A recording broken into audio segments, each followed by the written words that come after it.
This is episode 189 of the Andrew Hines Real Estate Investing Podcast.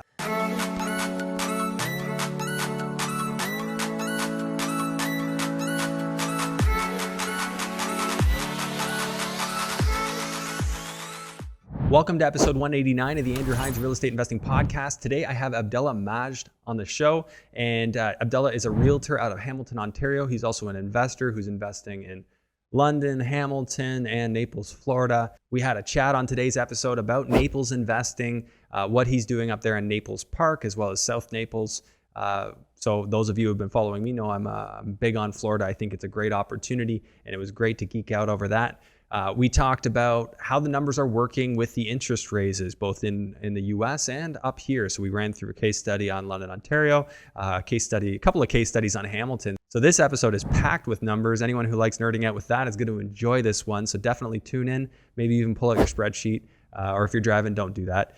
But anyways, so just before we get into the episode, if you're new to the podcast, as always, I recommend going right back to the beginning. So many gold nuggets dropped and so much foundational knowledge there.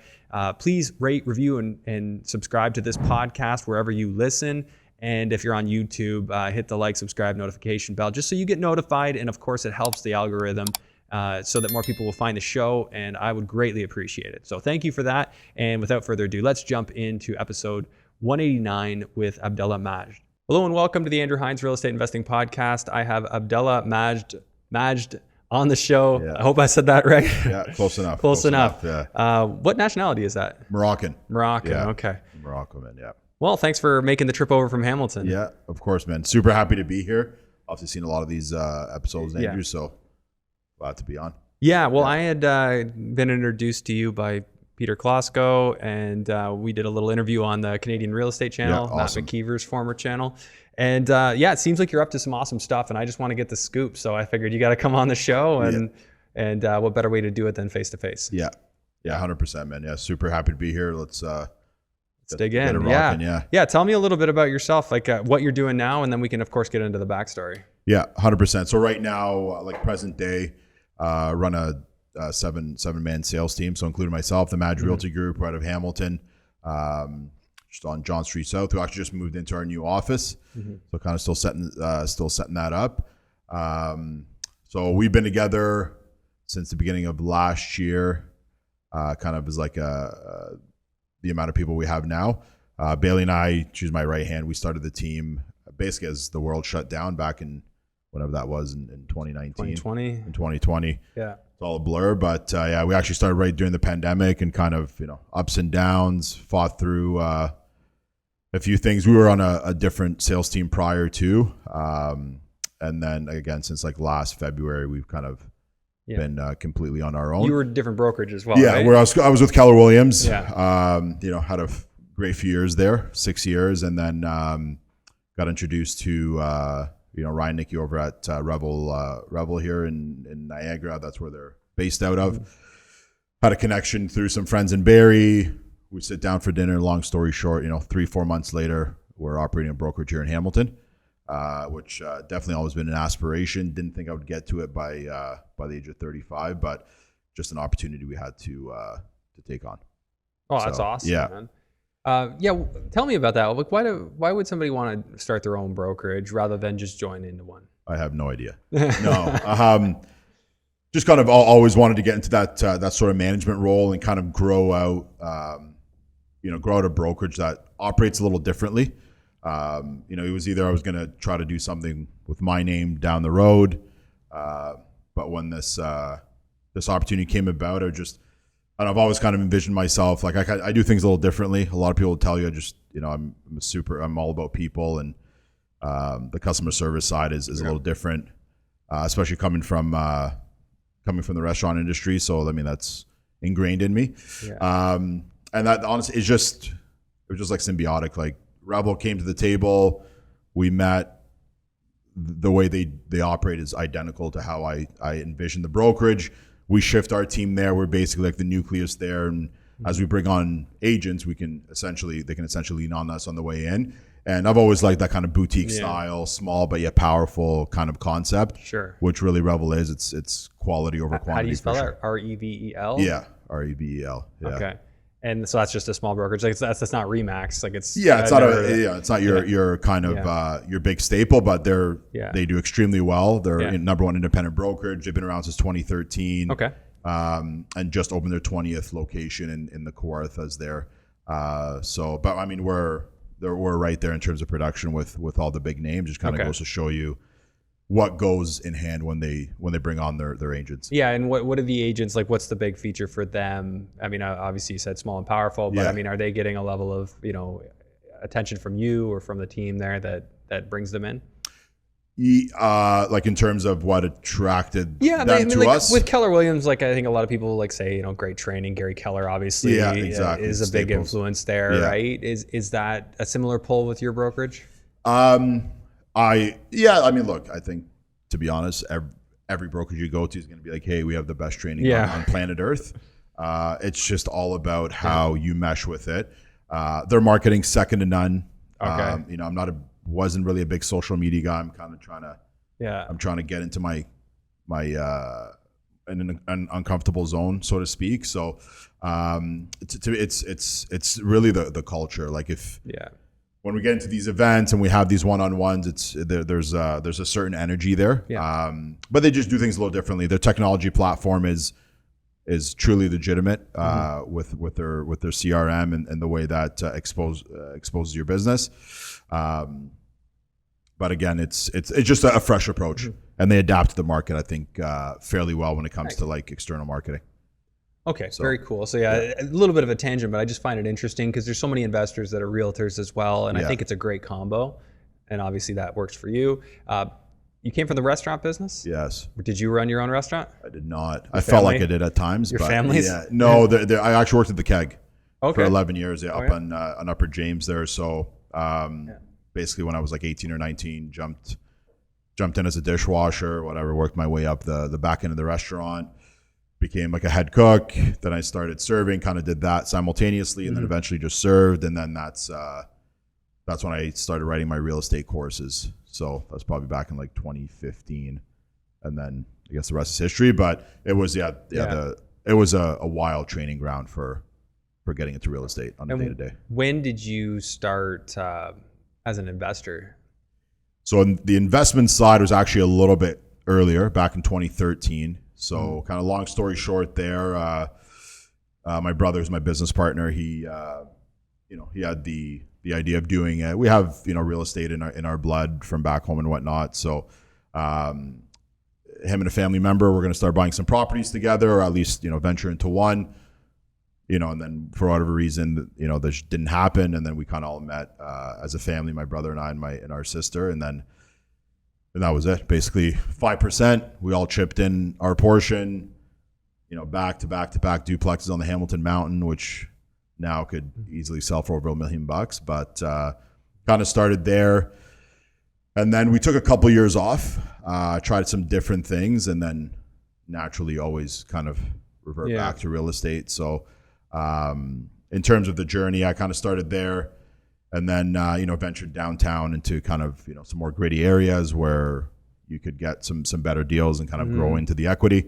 And then came the higher density, right? So we jumped into a sixplex a couple of years ago that we're still, doing the BRRRR on right now. And then since then we've jumped into the U.S. market, like yourself, down in Florida. Okay. So we're down in Naples there. My brother and I and a couple partners, started off with a couple condos. He had visited, some buddies of ours have some places down there for years. He was down there, kind of long story short, the upswing was there. Yeah. Where in Naples did you buy? We're in Treviso Bay. To be honest, I've only been there once, just recently. I hadn't been there for a year. That sounds very familiar. How do you spell that? Treviso? Yeah. Treviso. Treviso Bay. Yeah, I guess South Naples, right? Essentially. Naples. I gotta see. I'm pretty familiar with Naples, so I just wanna look this up. Yeah. Treviso Bay. Yeah, it's definitely an affluent area, like resort style. So like buddies of ours have been down there for years. So not far from Vanderbilt Beach. Does that sound right? Yeah, Vanderbilt's up in North Naples. Okay, right? I see Treviso Bay. It's actually not coming up. Real estate agency. That's what I'm seeing here. Yeah, Treviso is actually the name of the community there. So North Naples is where we are. So this now. is in the south area. Yeah. And then you travel about half hour, north. South of downtown, right? Like essentially. Yeah. Okay. I know the area. Yeah. I see it. So they were down there. Basically, we put in the offer. Yeah. Secured it. Basically doubled in price. Condos. Yeah. Okay. When did you buy? In floor condo, just over a year ago. We closed on already it. doubled. Already doubled. Yeah. That's wild. from what you seeing. paid. Yeah. From what we're seeing. That's wild. Yeah. And I talk to people down there, other investors, realtors down there, and from the sounds of it, things still haven't, at least not in Cape Coral, have not gone down. Like they've slowed in their growth of property values, but haven't gone down. No, I would say I would say the same. So we keep in touch with our realtor down there, and it doesn't seem like anything's slowing down. And then we thought, hey, the market was absolutely insane here. Mm-hmm. We're always going to come back to Hamilton and the surrounding area to keep building that portfolio. And essentially, we just kind of all met, Zoom call after Zoom call, mm-hmm. trying, hey, should we get into multis or, or stay with the short-term kind of rental side, which we haven't delved in just yet, aside from the condo that we purchased last year. And then it all kind of came together. We ended up in Naples Park, right near Vanderbilt Beach there, in Mercado and all that. And, Josh and Jacob Perez? Well, that's who I'm taught. That's who our partners are. Okay, I was about to say, because they bought one there. Yeah. Well, that adds up. Josh and I we're super close. Right? We've been buddies since we were like 14. So, and then my brother, like we all grew up together essentially. So we partnered up on that. Okay. So you guys are doing a new construction. Yeah, new construction, right? Yeah, single lot. We're doing the Airbnb style. They're all the same build there. Mm-hmm. Outdoor kitchen, in-ground pool. Tell me about the building. So they're single family. Yeah, single family. I know, like down there, they use the exterior square footage, so it's about 2,800 square feet. Yeah. It's got including the outdoor patio. Yeah, you got your lanai, under the lanai. outdoor kitchen. So the interior space is what, like 2,200? Yeah, I would say 21, 22. Yeah. Still a great space, 3-bed. Okay. We picked the same model. Yeah. And just went over and over again there. Okay. So single lot one, and then we did a side by side on the double lot without the severance. Okay, so you're gonna have three units. Yeah, exactly. To rent, all Airbnb. Yeah, all Airbnb. So and what are you like looking at, like all in to purchase, say like the single fam? The single fam, what was that one? 755. I have to double check our numbers. Including lot acquisition. Yeah, lot acquisition was 755. The double lot was 900. So we're all in for 1655 there across the board. I think the build was, all inclusive. I remember usually pretty sharp, but I think we were just over $200 a square foot there. Yeah, with including connections to sewer and sanitary. Exactly. All the the excavation, the pool end of things. It's very reasonable at that price point. 100%, right? Yeah. And I mean, just the continued build as opposed to here, right, where there's a lot of ups and downs. So it looks like hopefully, ideally, we want the wrecking ball going through by August. The single lot does have a tenant in place right now that we're trying to negotiate with. Okay. But the double lot we thankfully got vacant. They're right around the corner from each other, so we're hoping we can kind of resolve that tenant issue, and then by August, September, we're tearing it down to grade there. So you're not really buying it from the builder so much as you're having him build it, or it is like he bought it and is building it and selling it. It was one of the most interesting developments for sure. So we were just going out looking for standard financing or standard American financing down there, and then adding the construction loan, and then basically the builder that we ended up going with kind of incorporated all. We ended up assigning it to them. It was the wild west for sure. So we ended up signing it to them. They brought in like an in-house lender on the construction side. So we just basically dealing with one entity there. Yeah, that's super easy. Yeah, so it ended up being super convenient on that end. So you guys are 1.6 acquisition plus the build, like 1.6 plus the build. Yeah, it was 7 on the single, 900 on the 755 on the single, 900 on the lot, and then I think when we were talking numbers just a couple weeks ago, it was just over $200 a square foot. We ended up at I was all said and done. Yeah, including like even your landscaping, your irrigation, all that. Yeah, I don't know if we got to the irrigation landscaping part, but basically, yeah, built right out, right down to the bottom of the driveway there. So your duplex, is that going to be like 1,200 square foot a side kind of thing, or bigger than that? No, so essentially, the size of the one we're building on the single lot, we're replicating that times 2 on the double. Oh, really? Yeah. Oh, okay. So you're getting almost 9,000 square feet across it all. Oh, okay. Yeah. Including the outdoor space. Now, when you quote that per square foot price, you're also including the outdoor space? Yeah. Yeah, okay. Yeah, that was all inclusive of it. But yeah, these guys. So are basically, the reasonable. Calculation would be $200 times 2,700 square feet, basically for each one. Is that right? Yeah. So you're going to be like a 540 build times 540. Yeah, I think times it got, 3. Yeah, I think it got up to like call it even 6. So I think 1.8 we million. were 1.8 on the build. So 1.8 plus 1.6, which puts you up to 3.4. 3.4. Yeah. 3.4, and then we're hoping like we're seeing a lot of comps coming out right now in like the low 2s. So I mean, if everything stays stable or keeps swinging up, we're looking hopefully at 6.6 ish on the valuation. On the valuation on the back end of the ARV. Yeah, for sure. Yeah, that sounds nice. Yeah, not a bad little play for sure. So, and what would you guys try and get on that as like financing on the end, like when you buy it? In terms of like loan to value, interest rate. Like are you gonna go 65%? I mean, yeah, we're gonna try to squeeze every dollar, but yeah, if we could get even around the 70% clip, I think we'd be in decent shape. I think that's where we were running the back end numbers on, was at a 70% loan to value. But I mean, we'll kind of see where the client. And if that happens, you're gonna get like over $1 million out of it. If everything goes to plan, yeah. Their lenders are a little stickier down there about cash outs. Like the private ones will let you do a takeout. It is a little harder. Yeah. But are any of you getting like a investor visa so you can get a social security number down there? I know we're going through some sort of process on that end. We haven't ventured into anybody getting any sort of visa in that realm there.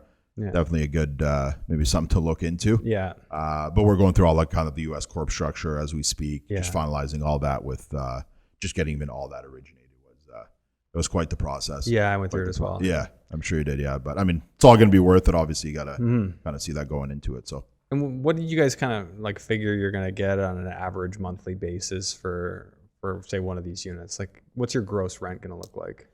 So I know we didn't look at it monthly, but I know annually is even better. Yeah, annually I think we did at a 70% capacity. I know originally when we were looking up like AirDNA numbers, we're at like 175 grand per unit. Per unit. So that's after factoring in 70% occupancy. Yeah, exactly. On a 70% clip there. So, and then actually, when we were sitting down with the builder when we did a little business trip not too long ago for like 3-4 days, and they were hearing some kind of crazier numbers. We haven't dove back into the any up to date AirDNA data, but just dealing with a lot more right now. That'd be $500,000 in gross rent. Yeah, across the 3. Across the 3. Yeah, that's pretty cool. It's eye popping number. So kind of first time we're. With our condo right now, it's usually kind of longer stays, not the nightly or the weekly. So that's kind of a newish thing for us. But I know something we got to get into in this day and age. Yeah. So I'm just gonna make some assumptions here. So like 20 grand in taxes across those 3, insurance maybe 8 grand, maintenance. We'll just budget 5%, even though it's not going to be that high. We can play with that number. Yeah.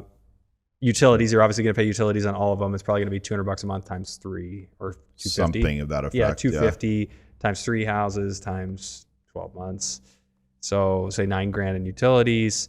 Management, would you guys pay a management company? Yeah, we're going to do management down there. Those guys are like 15, 17 points. Yeah, they're going to be expensive in Naples. Yeah. So that's a good chunk of money right there. But then you're going to have landscaping and pool maintenance. What do you figure, like maybe $2,500 a year per? I would. The nice thing is they can go to 3 houses in a row, so you should get a discounted rate. Yeah, exactly. So maybe you do $5 grand. Proximity. Maybe you do $5 for the year for the 3. That might be conservative. Depends on who you can find. Yeah, we haven't dove into the that side of the maintenance part, but I mean, sounds reasonable. Yeah, I'm just trying to get an idea. So if it was for 6.6 at the end of that, even paying the 17% management, you're still like a 5.3% cap rate. Yeah, just north of 5 is what we came back at. I love when we get the same numbers. Yeah. So then actually, I haven't ran those numbers in a couple of months, but I know it's just north of 5. So 30-year AM, I mean, 7% might be optimistic for an interest rate by then, maybe 8. That's where it gets a little tricky. Kind of trying to foreshadow that. Like where those borrowing numbers are going to be, right? So yeah, a lot different than right now. What's interesting is even though it's such a good cap rate, it's just with the debt service so high, it makes it hard to cash flow. Yeah. So I'm wondering, there might be, it'll be interesting to see how things shake out. Like exactly. I think there's room to you guys make it an internal management operation and then hire your own, because that's 86 grand across three for properties. Sure. Yeah, probably we'll look into some different avenues there. Say you brought it down to 5%, now all of a sudden you're in positive cash flow, and like if and then you just use that 5% to pay people direct. That's still 25 grand a year. Yeah. Yeah, so as long as I'm not out of pocket. So, and I mean, we're using 175 grand a year there. Oh, I think you could do more potentially. More exactly. So it's Naples, and Naples Park, like for those that don't know Naples, like that's like the one ideal spot to have Airbnbs. Yeah, because they're everywhere else you're in an HOA or you're in a condo and you can't do it. Exactly. Yeah, so less restricted there for sure. Yeah. But yeah, I think we'll definitely be beating that 170 number by the time those builds are up and running, hopefully by the spring of 2023. So yeah, there's so much that can change by then. Like as investors, we always have to play this uncertainty card, right? Yeah. Like you never know for sure. The nice thing is like Naples is just a super affluent town. Exactly. And right. There's a security blanket there. It is a bit of a, like people aren't going to just stop going to Naples. No. It's actually only gotten more and more busy. Yeah. Yeah. I mean, I was first time down there in forever. But yeah, you can obviously smell the money coming from everywhere there, right? So, yeah. Okay, so that's obviously a pretty exciting deal. Like, is that where you're going to focus your energy, more on the south of the border, or are you going to keep focusing up here, or a mix of both? It's always going to be a mix of both, for sure. So, I mean, like the Florida stuff, we'll keep rocking, and hopefully, if everything goes well on the refinance, and then kind of recycle it into another project. But I mean, to me, there's still so much to be had here in Hamilton, in my opinion. So we, and then beyond that, we're actually closing on a 23 unit building, out London Way. Oh yeah. And when you say we, who would be typically involved in a project you're buying? Just same. We'll just say same partners. Okay, so you have a handful of partners that you work with? Yeah. Some other partners. Okay. Somebody that brought it to the forefront, and we ended up just kind of refinancing it and go from there. What kind of? So how many units did you say it was? This one's 23. 23 units. Yeah. Okay. And what's the approximate purchase price on that? This one was just, what is it, 4.05, so about $1.76 a door, if I'm not mistaken. Okay. Sorry, so 4.050? Yeah, 4.05. Yeah, divided by, sorry, you said 23 units. 23, sorry, why did I keep? Apologize, it's my fourth episode of the day. Yeah, no, it's all good. My mental math. Okay, so 176 a door. Yeah. Yeah, okay. And is that like a value add strategy? Yeah, value add strategy, kind of, they're fully tenanted. Rents are a little bit on the lower side, super well kept, got parking, and then, basically we'll just kind of hang on to it for a little while and then re-strategize down the road. Okay, so it's not an immediate reno. You're not going to be going in. No, we're going to kind of sit on it for a bit. Not going to kick people out. Yeah, no, nothing like that for sure. Okay. So, so at that price point, like what are your average monthly rents? So I think we're at 22,000 gross there, if I'm not mistaken. Okay, 22,000. Yeah. And okay, so that works out to be about 264 a year. Yeah, 264 is the number. Okay, and something like that, property tax around 20 grand for the year. Yeah, actually, we just spoke to the lawyer yesterday. It's about 20 and change. Yeah, and then insurance. I'm guessing you're going to be in like the $6,000 range or something. Yeah, $6-7 grand. Yeah, maintenance will leave at 5%. Utilities, are you paying anything there? Probably a handful. No separate hydro.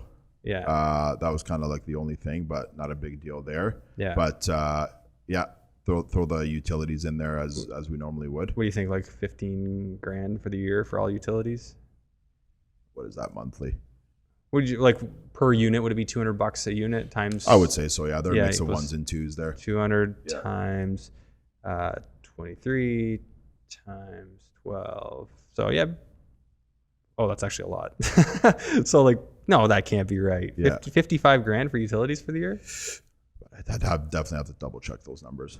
Yeah, I feel like you could be. I feel like you could be less than that. Yeah, you could definitely be a lot less than that. Yeah, don't quote me on any of these numbers. Well, no, we're just doing rough numbers. Yeah, some rough numbers. I love being able to just do back of the envelope, because this is like, if somebody's just looking at a deal to even decide, does it make sense to go look at it? You can kind of like make some assumptions for sure, and then absolutely, and then decide if that makes sense to pursue. Yeah. So management on something like that, you guys would just pay somebody, probably be like 4% or something like that.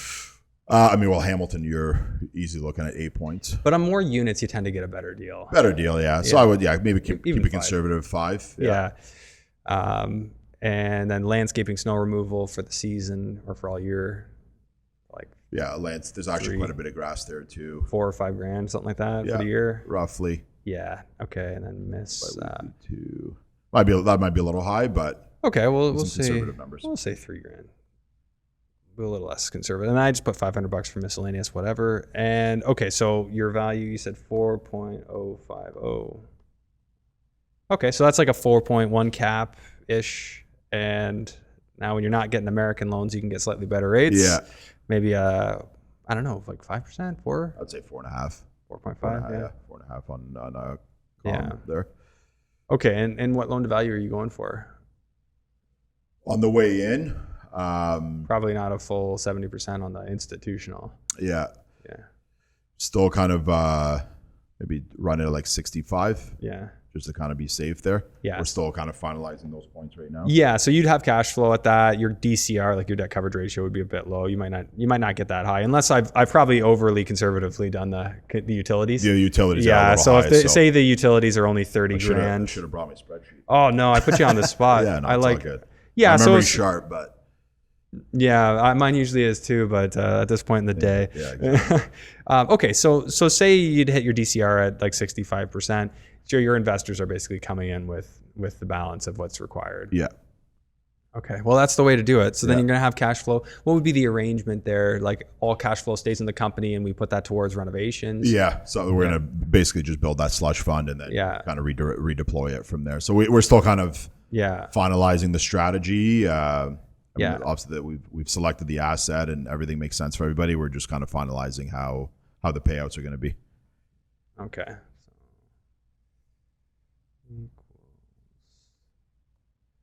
Right. So there's actually a pretty good size investment there that needs to be raised. So you got like 1.2 plus like closing costs, and then obviously you want to have like a contingency fund for renovations. Would you raise that up front on a deal like that? Like have that in the account?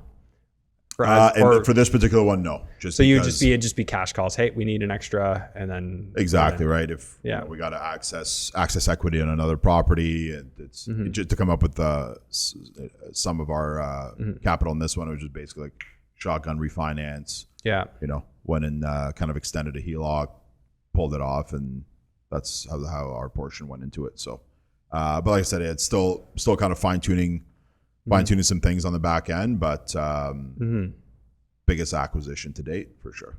Okay. In terms of density. Yeah, I mean that's that's a nice building to have in your portfolio. So you said that's London area.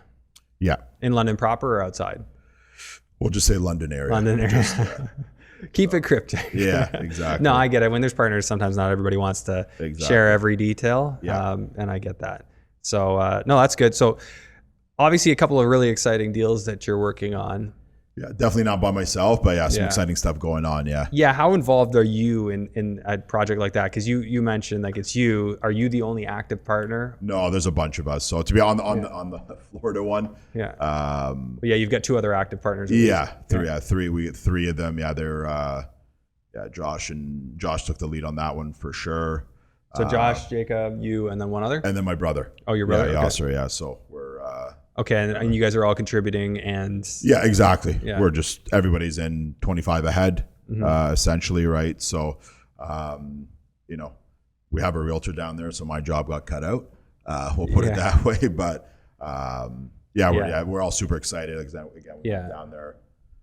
We met with the builder a couple times a few weeks ago. So so far so good. I have no hiccups. I mean, I'm sure these guys are going to think I'm jinxing it, but we're good stuff so far. Yeah, that's awesome. Do you find how do you find the dynamic with 4 partners?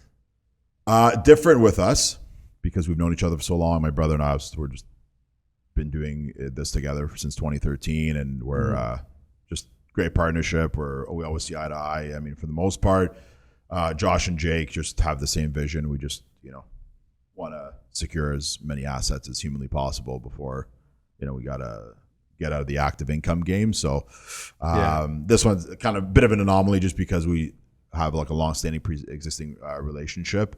But I mean, outside of that, we have partnered on a couple short-term flips that we kind of learned things the hard way. But I mean, you live and you learn. We're not guys that look back and like, oh, obviously you're always going to look back and be like, hey, I could have done this differently. To me, hindsight's 20/20. If I'm sitting there constantly, my mind's going nuts about some mistake that happened, I'm never going to look forward and for different opportunities. So, but yeah, we've had some hardship near the beginning of the year. A couple of great flips that we picked up that unfortunately didn't go our way. Oh yeah, was that market volatility? No, also, it had nothing to do with volatility, to be honest, Andrew. It's just trades. Yeah, the numbers didn't work out the way they were supposed to. No, the numbers were going to be absolute grand slams. It was more just partner selection. Oh, okay. I will say, on the we brought in a kind of a trades partner there and whatnot. Oh, that was going to do the work and it didn't work out. Yeah, but like I say, you live in if we had never been in contact, then we wouldn't have started this arm of our investment of our investing. So. We're obviously we're not loose in terms of the way we analyze a property. That's for sure. Like everything's pretty concise. We've done some great stuff over the years. But again, you live and you learn. Now since then we've partnered up with a good buddy of ours who's in construction and started 555 Construction Management Inc. So that's a company you're partnered in on? Yeah, my brother and I and another partner of ours from Hamilton that we've known a long time. And you guys are just acting as general contractors? Pardon me? Just general contractors? Yeah, exactly. So you're subbing, you have some employees as well? Employees. We sub out a lot, and we're specializing in the conversion kind of scene in Hamilton, single family, 2 to 3, so on and so forth. We're still doing the cosmetic stuff, but we're trying to kind of hit a niche. Yeah. We've already. Fortunately, just with our network and all that, and some trust factors, we're about four or five projects deep already since the spring. So we've got that up and running. And you're not having any trouble getting people to show up. My brother and our other partner, they take the lead on that, and I'm more focused on bringing in leads outside of what they bring in, just because of trades leads. No, like our the actual like kind of investment leads so the investors to buy the end product or to actually invest the cash? To buy the pre-conversion, like the actual asset itself, right? Okay. Any lead that I get, obviously, we kind of just we're just trying to keep everything in house, right? You lose some, we win some. We've been definitely winning more. We lose just because of how we approach. So these are flips, not BRRRRs.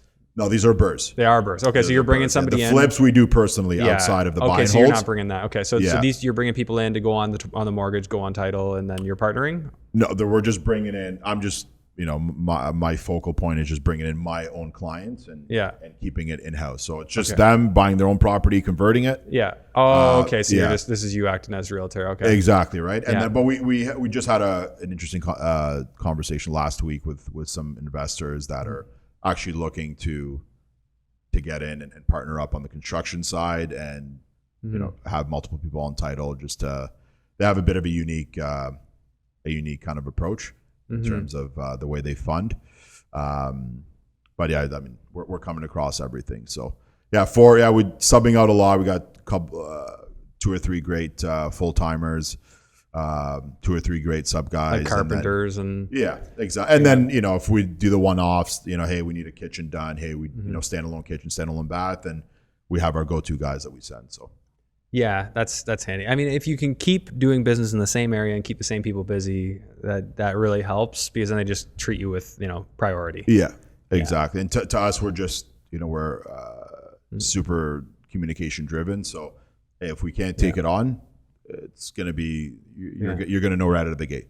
We're not going to, drag it along for a month and then tell you, hey, we can't do it, essentially. So that's where we pride ourselves. I'd rather do, 12 to 15 solid projects a year and have everybody super happy and really hype up that business retention, instead of, trying to stuff 25, 30 transactions in a year. And that makes perfect sense. And right? It's nice that you're able to, work it as a realtor. Then you have the company that services them. Exactly. It's a pretty cool model. Yeah, it is. Yeah, it's good way for cool you to model. win, your clients to win. Yeah. And they kind of work with that trust that you already have with them. Absolutely. Right. I build the trust. Yeah. And then, the construction side takes over. We operate absolutely the same way. And it's been, it's been great so far. So yeah. What would you say your number one strength is? My customer service. Customer service? Yeah. I know that's communication then. Communication as well. I'm just, I know it might sound cliche, whatever the case is. It's more like you have to experience it to really know what I'm talking about. But our entire team's built like that, where most of us are from the restaurant industry or from the car industry. We sincerely go above and beyond. There's no 4 days waiting for a response, or, if we need a site visit or, something that maybe doesn't have to do with real estate. So, I'm all about business retention. To me, if I go in there and secure a transaction and there's no repeat business, it's in my head maybe a little foolishly it's like a failure almost. So you're mostly with investors. Exactly. And it's just kind of wash, rinse, repeat, and trying to build that network. It's just segues back to how Rebel is, right? It's just small but yet powerful in terms of the grand landscape, right? Obviously, there's some investors out there that are absolute whales, but to me, I'd rather work with the same 30, 40 people than having to scrounge and look for new leads on a monthly basis. So that's where we pride ourselves, definitely, is customer service and communication with clients. Nice. Yeah. Well, you got a lot going on. Yeah, man. It's been a wild year. We're only halfway there. But busy is good. Okay, so you know what? Our first encounter was you telling us about the market. Yeah. Yeah. What? Tell me about Hamilton. Tell me about what you're seeing, what's happening, what's working, what's not working. So I like to be pretty blunt when it comes to data. I think Pete and those guys know that over at the YouTube channel, but it's like going 100 miles an hour and slamming your brakes. That's what's happened to the market in terms of price points, in terms of kind of how fast things were selling.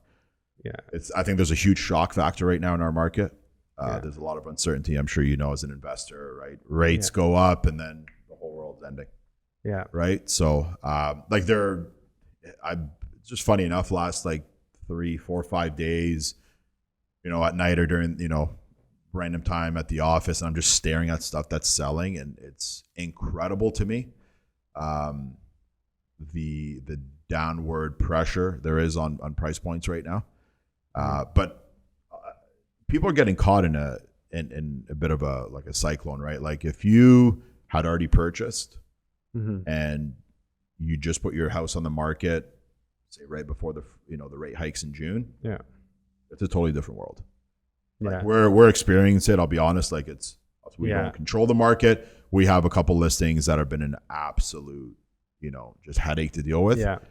And it's not anything that we're doing any differently. We always provide, the service that we do. It's just simply people have more options. Well, yeah, there's more inventory on the market. Yeah. Is it a balanced market yet? No. So how many days of inventory is there?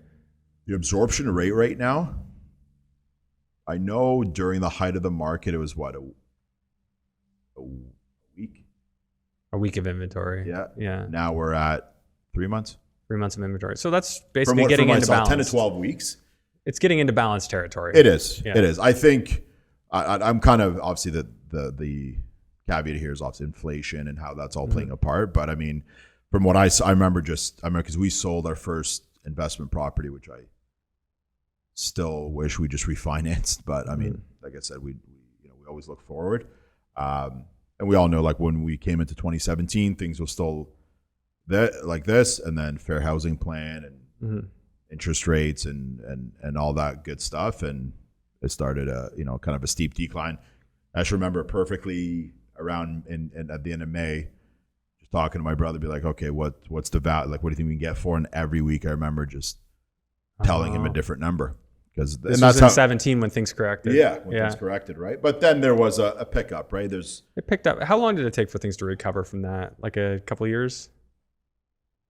Yeah, I would say because it didn't correct the same way everywhere. Like exactly, it's patchy, right? It's like I'm just talking about Hamilton strictly. Yeah, Hamilton had more. Yeah, if I had to remember how long it took to correct, I just remember like it was a huge downward spiral, and then it's just kind of picked up a little bit. Back up, right. It's obviously definitely not happened this year. It's not skyrocketing, but I think there's a lot of panic.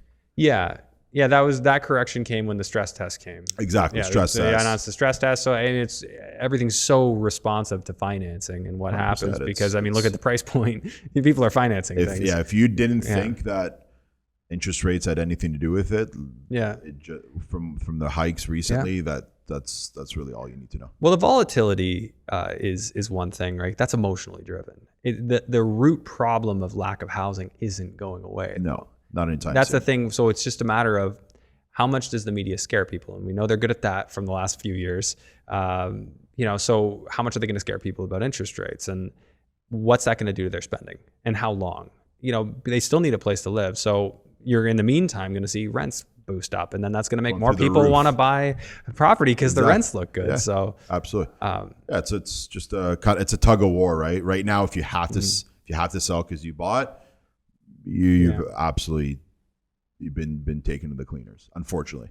Yeah. Right. There's a lot of people out there. So you're saying some people have signed a contract and cannot get a loan anymore because of the rates? I'm just more so talking about like we've already purchased. Yeah. We've kind of purchased on the at the apex, right? These would be like value-add renos, like people have I'm bought just talking about anything. Like single family, anything. Whatever the case is. Yeah, I'm talking about across the board. Yeah. And now you're in a position where, okay, I bought, then it took me a month to prep my house for sale. Oh, that scenario. That kind of scenario, right? So those people could be losing their shirt. Unfortunately. Yeah. It's nobody's fault. It's just the way the timing worked. And then that's when you have to get creative, right? Do we, you top off with alternative financing, whatever the case is. Yeah. But I think it's just like you said, Andrew, it's super media driven to me. Mm-hmm. And funny enough, like a lot of our investors that we deal with, if reach out, hey, here's an off-market deal, numbers make sense. Mm-hmm. I think people are just super disinterested. So like wholesaling, I haven't really been like ear to the ground with the wholesaling market and what's happening, but I think those guys are probably slowing down a bit. Yeah, they haven't seen that much action. To be honest, I think some parts of wholesaling has become a little unsophisticated. Oh yeah, if I may say so, right? It's just now it's buy a property, put it, and then try to wholesale it for some. There's no analysis anymore. Yeah. So is this actually a good deal? Is there $100,000-$200,000 spread? Yeah. Or because I watched one video, I bought something. Now I want to wholesale it. Now it's knowing who your buyers are. A lot of people just don't know how assignments work, right?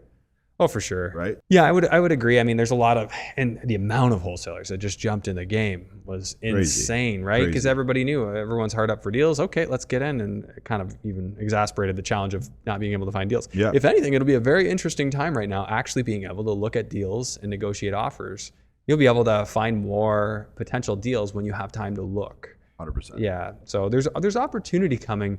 And this has been the theme of the last 2 days of filming here is that, there's a lot of fear out there for sure. But this will be one of the greatest opportunities that any of us have ever seen in our lives. I basically said that this morning or yesterday in my office. Like I'm like beside myself. I'm like, people should be buying everything right now. Yeah. Like it's literally just done a complete flip.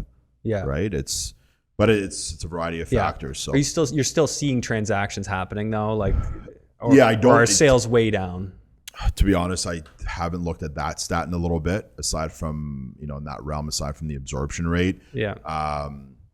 But no, this sales activity is definitely down. Yeah. Some days on market have essentially quadrupled, quadrupled. Yeah. And like in like more desirable areas as well. So there's a lot of stuff going on out there. Yeah, I mean, I pulled up Zolo. I was gonna look up the market stats, but I didn't do the stats on my search here. Zolo Hamilton stats. Let's see here.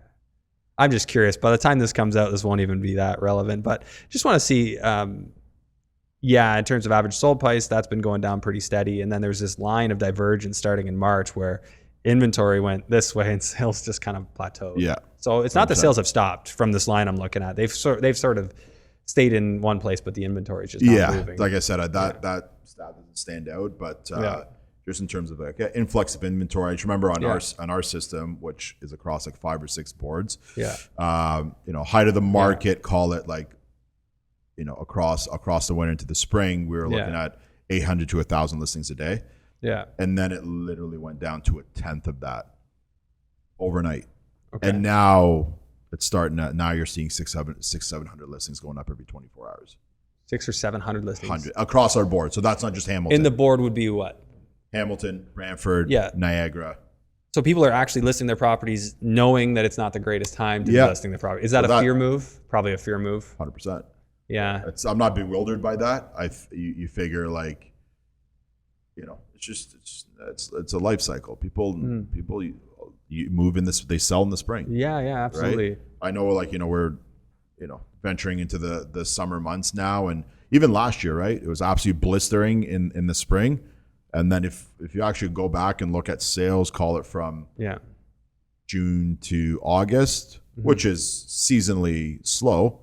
But I mean, last year obviously was a lot more noticeable because you're coming off a steep incline, right? So, but I mean, there's a variety of factors there. I think emotion, like you said earlier, has a lot to do with it. To me, from the investment standpoint, it's if you were ever thinking of getting into, especially the Hamilton market right now, I haven't seen a better time in 3 years. Really? Yeah. Really. So price point wise, or just when you compare rent to price and point? Rents are doing this. So rents are going up. The prices are going up. That's the condition that you want to buy. Yeah, exactly, right? Well, I guess to a degree, right? No one wants to see their asset go down. But if the fundamentals work now, I think there's something to be said for that, regardless of where you're going to be, right? If you can make cash flow now, isn't that what we've always been doing, buying on fundamentals? That's what we preach, right? Yeah, buy on the fundamentals. So can you give me an example of a deal that might work? Like off the top of my head? Yeah, like are duplex conversions making sense? Or can people buy a done, like not a value add, like something that it's already done? For sure, yeah. I know there's a triplex on the Hamilton Mountain right now that I went to preview for an out-of-town client. Mind you, single family. I don't know if I want to jump into the whole legality thing and how some investors look at it, but from just a unit by unit standpoint, at the price point it's at, I think it's around the $800,000 mark. You have 3 units. Okay. So 1 2-bed, and so a 2-bed main, and then a 1-bed upper and a 1-bed basement. Giant lot, parking for like 6 cars, detached garage. Oh, and the garage is going to get $200. Yeah. Okay, so $200 for the garage. Because Hamilton's hoarder city. Plus the 2-bed is going to get how much? 2-bed main floor. Yeah. You're $2,000. Okay, and then the 1-bed basement, $1,600. Yeah. Upstairs, it was a really good size. So it's a 2-story. Yeah. Which they're not super popular as a multi on the mountain. But upstairs, you're looking at $1,800. Right. So what is that? $5,400? $5,600. $56. Okay, something like that's going to be like $5,000 in taxes or so, maybe a bit more. No, it's actually a bit less. No. Okay, so you're probably just call it 42. 42. It is single family. And insurance is going to. Oh, so it's only officially a single family. It's officially a single family. Yeah, that's the only drawback. If it was a legal duplex with that, quote unquote, it would become a completely different situation. Yeah. But insurance, call it $250. Depending on how comprehensive that policy is. Okay. And maintenance, we'll leave it at 5%. Utilities is going to be what, $300 a month? Is there separate electric? No. No, so nothing separate. So going back to the single family. So it's more like a $500 a month times 12. Yeah. So $6,000 a year. Exactly. Management will leave at 5%, or I guess people got to manage it. They're even more than that in Hamilton, though, right? Hamilton's 8. 8, yeah. 8 and including leasing? Pardon me? Including leasing? No, they want leasing on top. Yeah. So then you're like more locates. Like 10, 12. This is one you could easily self-manage, depending on where your portfolio is. Yeah. I'll play with that number. Landscaping or snow removal and something like that, like 1,500, 1,200. Yeah. Yeah. $100 a month, $250 a month. The driveway is fairly big. Yeah. Okay. So, but then grass in the summer is a lot cheaper. Yeah. Yeah. So we'll say not much grass, actually. A lot of. Yeah. So we'll just say 1,500 a year. I mean, that might be a little low, but okay. So at 800 to buy that's a 5.4 cap. If you get your 80% financing, that's where you will there, no problem. Yeah. Okay. So I mean, there's still cash flow. Yeah, it looks like at 4.5%, if you can get that, it's $370 in cash flow based on what we've factored. 8% management. Now, of course, you could self-manage, and if you did, you drop that down to like 2% or 1% for your expenses, then you got like 700, 800. That's interesting. Interesting number. You're into something like that for a bit more. What do I have here? I guess you're going to be more into it for 150. Pretty much 160. Yeah. 160 down. Yeah. Plus closing. Plus land transfer. So probably 170-ish. Yeah, 170-ish. So I mean, look, the other thing with Hamilton, right, just kind of the lower risk aspect, right? Those tenants are going to be AAA because of the area. Yeah. But just anyways, that's just so 174 including land transfer. Yeah. So that's a 25% return on investment, though. I mean, that's factoring in a 3% appreciation. Maybe we shouldn't. Yeah. But then again, I'm not a believer that it stays down for a long time. No, I definitely believe in the volatility. I think it could go anywhere in the short term. But unless immigration policy changes and we don't bring all these people into our country, is it realistic that we're going to see it stay down? Who knows? Don't have my crystal ball. I wish I did. We don't. But I mean, I'll throw it out there for sure. I think there's going to be this one's going to come back up a little quicker than we've seen in the past. My personal opinion. Well, we had 2020 where people thought the world was ending when March happened, and exactly. And 1 month later, it went. Yeah, I was looking for a full-time job. Oh, really? No, I was just. Yeah, I was about to say it wasn't that bad. Yeah, it wasn't. So it was funny enough. That's when kind of started the team. I don't know. Started the team in 2020. Took on a brokerage in the middle of a shift, but I mean, I think if people can kind of persevere through those times, it gets a little easier on the back end. So yeah. For sure. Okay, so if you were starting from scratch, and I've been asking everybody this today, pretty much, if you were starting from scratch, what would you do right now to get going? As an investor, my first investment property. Yeah, I mean, knowing what you know now, if you were just like back to zero and you just had to start, what strategy would you go with? How would you build wealth? What would be your angle in today's market? I don't think anything changes. I would go into a duplex conversion. Duplex conversion, yeah. It's in Hamilton, they're just it's a mix between quality tenants, high rents, and feasibility. Okay. As far as the inventory for those duplex conversions, because I mean, it's probably picking up now. Dime a dozen. So now you can get them again. 100%. Okay. You could always get. They're just. I'm talking about specific. Like on the mountain. On the mountain. Yeah, I know the ones, the 1,100 square foot. Oh, yeah. I preach them all the time on any platform I can. Yeah. Okay, so those ones. They're back down to like $700,000. Where they were the height of the mic, like 850 or something. 900. Some of them were north of 9. Yeah. North of 9, and you're easy at $200,000 in on a conversion. But the ARV is a lot different, right? Yeah. There were some ARVs on the West Mountain that were hitting 1.3. Okay, so now at a 750 buy or 700 buy. So yeah, I've seen 4 or 5 in the last week go right around the 700 mark. Okay, so say you put 200 in on that, so you're at 900. And right now they're appraising for about $1 million now. $1 million. Okay. Right, so so there's still some equity in there. Some equity, yeah. They're not your greatest. Would you have cash flow on something like that with the current rates? Current rates, to be honest, I haven't had the pleasure of analyzing one with these new rates. Yeah, I guess the rents are going to change though, right? Exactly. So we're doing 3 beds. Like I just the 3 beds up, 3 down. 3 up, 2 down usually. Okay, yeah. That's the standard. So upstairs is going to be what, like 2,500 or something. Spot on. 2,500 plus the basement's going to be what, 2,000. Yeah. So 4,500 all in. You're going to have your separate hydro there. A lot of people doing that. The split sup water meter as well. Yeah. You're not seeing the second. Taxes are still like around $4,000. Yeah. Okay. Yeah. And then insurance is going to be less, more like $2,000, and or maybe a little bit more, but a couple. I'd say they're closer to, like, the policies that we get are up and around the 250 mark. Okay, 250. Yeah, call it 250. So we'll call it 2,500 a year ish. Maintenance, we'll leave that. Utilities, in that case, you're going to be closer to zero. You should you'll have your gas. Still have the gas. Not going to be able to. But I mean, I've seen a variety of different ways to split that, right? Split hydro, split gas, and then 60-40 or something. 60-40 off, kind of through right. the title holder. There's definitely ways to do that. Landscaping on something like that. Are people typically having to do it, or can they get the tenants to do it? I'm seeing a lot more of that. Like, I mean, you got to definitely select the right tenant, but you can get them to do it. Yeah, get them to do it for sure. Okay, so something like that, if it's worth, say, $1 million when it's done. Right now, they're worth $1 million. Yeah, who knows next week? 4.28. I mean, by the time this episode airs, this is going to change. At 4.5% interest rate, that's actually going to be negative for the moment. So for the moment, we're either going to see rents come up or those prices come down a bit more. Yeah, it's going to have to.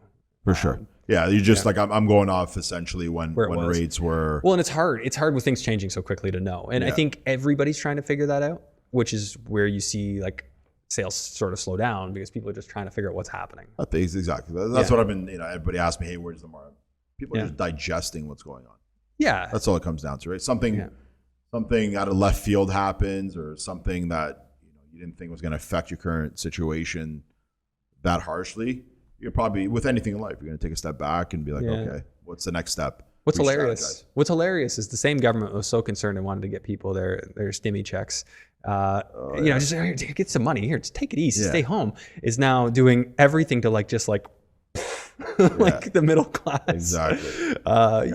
It's wild that it's the same government that gave people something and now is hurting them in a far worse way than they helped them when things were locked down. You said it on me. Yeah, it's I just find it dumbfounding. I mean, I had this debate, or Marco was on a couple episodes ago, and just talking about how it's impossible that a government couldn't have seen this coming. Absolutely impossible. I do not believe in the incompetence. Never convince me of it, so. Yeah, so the reality is, I mean, if you want to be nice about it, say that they were just thinking, what gets me elected and reelected. That's the nice version of it. We'll leave it at that for now, but it's a wild time we live in, but the sentiment is the same. There's still ways to make money. There's always opportunity.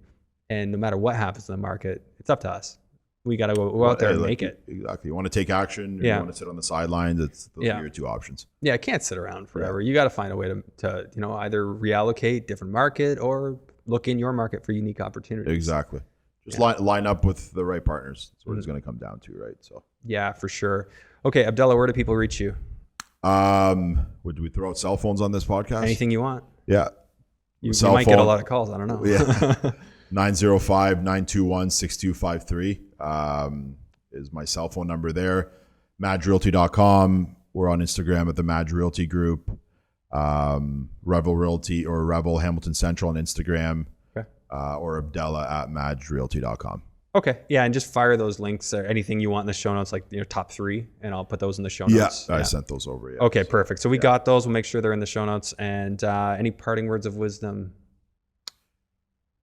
I say just bluntly, just don't sit on the sideline. Yeah. Nothing good ever comes of it. It's true. Yeah. In my opinion. Object in motion stays in motion. You can't. It's just unhealthy. That doesn't mean make bad decisions. That means make good decisions. Yeah, exactly. Keep doing research. Don't be foolish. But I mean, look, there's, if I could say anything to viewers, there's 1,000,000% an opportunity out there for every different type of investor. It's if you're going to get up and go look for it. That's exactly.